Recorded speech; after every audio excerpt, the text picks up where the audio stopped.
Hello everyone, welcome to Sanmargaha classes.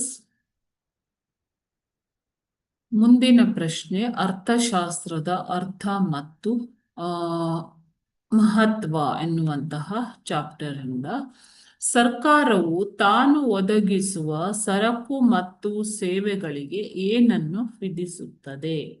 ಸರ್ಕಾರವು ತಾನು ಒದಗಿಸುವ ಸರಕು ಮತ್ತು ಸೇವೆಗಳಿಗೆ ತೆರಿಗೆಗಳನ್ನ ವಿಧಿಸುತ್ತದೆ. ಓಕೆನಾ? ಸೊ ಈ ತೆರಿಗೆಯಿಂದ ಸರ್ಕಾರಕ್ಕೆ ಸಂಪತ್ತು ಬರುತ್ತೆ ಮಕ್ಕಳು. ಓಕೆ, ಸೊ ತೆರಿಗೆ ಅಂತಂದ್ರೇನು? ಸರಕು ಮತ್ತು ಸೇವೆಗಳ ಮೇಲೆ ವಿಧಿಸುವ ಸುಂಕ, ಇವುಗಳಿಗೆ ತೆರಿಗೆ ಅಂತ ಕರಿತೀವಿ. ಸೊ ನೀವು ಕೇಳಿರ್ಬೋದು ಗೂಡ್ಸ್ ಅಂಡ್ ಸರ್ವಿಸ್ ಟ್ಯಾಕ್ಸ್, ಇದು GST. ಓಕೆ, ಸರಕು ಮತ್ತು ಸೇವೆಗಳಿಗೆ ಒದಗಿಸುವಂತಹ ತೆರಿಗೆ. Okay, thank you.